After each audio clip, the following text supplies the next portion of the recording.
Hello everyone, this is Luis Savalos, your 24/7 San Diego Realtor from Big Block Realty and the host of my247realtor.com. I'm here today with Jasleen Nelson, one of our premier and top agents here at Big Block Realty. Say hi to everybody, Hello Jasleen. everybody, how are you?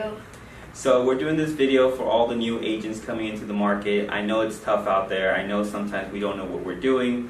So we're here with one of our best agents to be able to give you a good rundown of what the market is like, what it actually takes to be a great realtor. So let's jump right in. Okay. All right, so question number one. Yes. What should a new agent coming into the business do? So kind of break it down, step one, step two. Well, what I think they should do, what I've done for years, is open houses, because it's like when you're on a car lot, people go to the car lot because they're anticipating buying a car at some point. So open houses are free, and there's an abundance of open houses. You can do open houses for other realtors, other companies, and it's free marketing.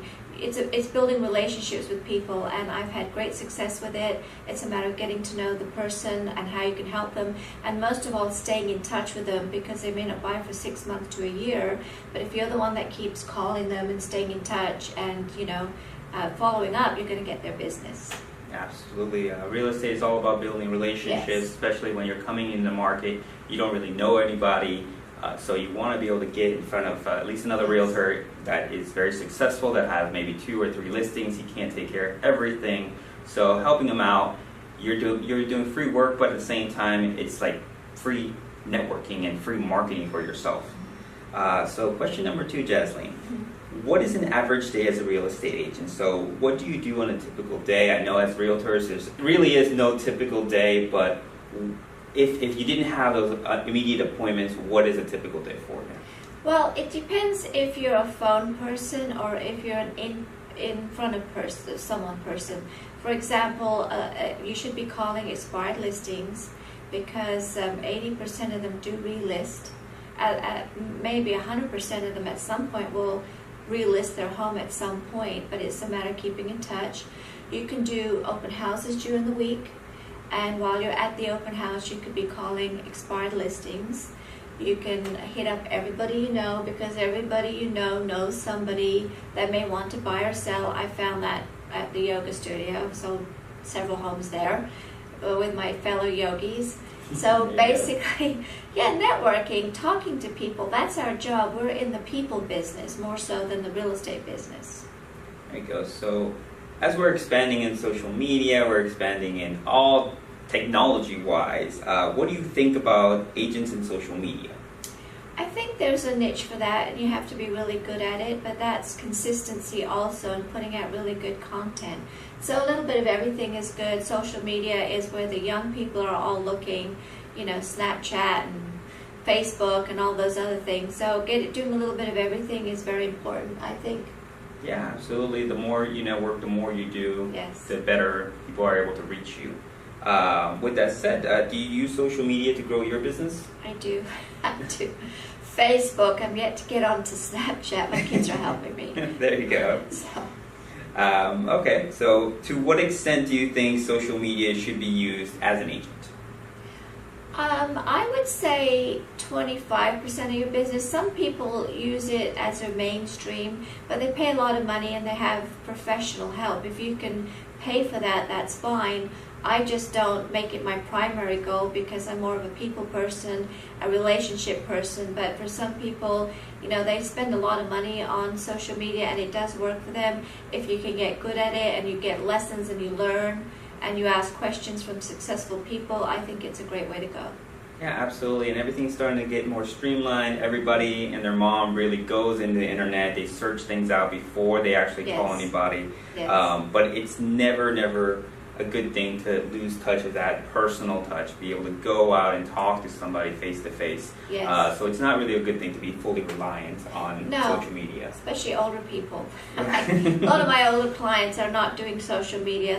I sold a house, a lady said, I saw this house in the newspaper, can you write an offer on it? So you've got to be a little diversified. Oh, yeah, absolutely.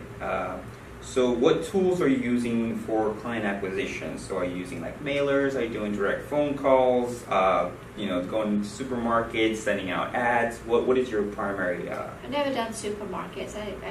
I don't know about that, but calling people. Expired and for sale by owners are going to find a realtor.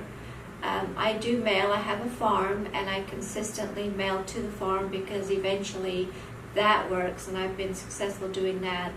And relationships with old clients, friends, people at this coffee shop that you get to build a relationship with. I like constant contact. As a matter of fact, I have 1,000 people in my database, and I sent out my newsletter that I have in for the 5 or 6 years.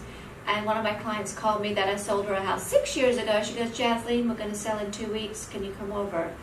So you know what? Anytime I'm at an open house, I will get an email address, and they go into my constant contact database. They will get a newsletter every 2 weeks, and believe me, I've gotten so many referrals just from that. Yeah, absolutely. It's very, very important to keep in contact. Just because you haven't heard from somebody in over a year, 2 years, 6 years in this case, all of a sudden they'll contact you because you're the one who's been consistent. You're the one who's always been there, and it riles up automatic business for you. Yeah. And I think it's very, very important to bring out the point that you actually talk to people. You actually go out and you build those relationships, and you're not afraid in case they're talking about real estate, in case they're talking about selling their house, that you offer your services. I think a lot of times as new agents, we don't have that confidence into being able to ask for business from our very, very close friends. But I think because you've built that relationship, because you've built that friendship, they're more likely to go with you than some random realtor out there that may or may not know what they're doing. Exactly. So moving on to the next one, on your list of goals, how many deals do you consider making, as in like what it would be a good year for you if you sell a certain number or a certain sales amount? What's a good, what's a bad, what's an excellent year for you? Well, if I could hit 30, that's good for me because I still like to have a life.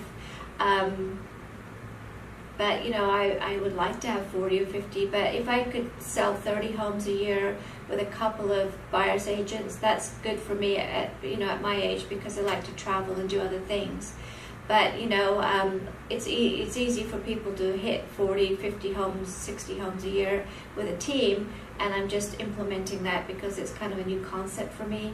But I think it's really good because you don't have a lot of time to do everything. So growing a team will help you sell more real estate.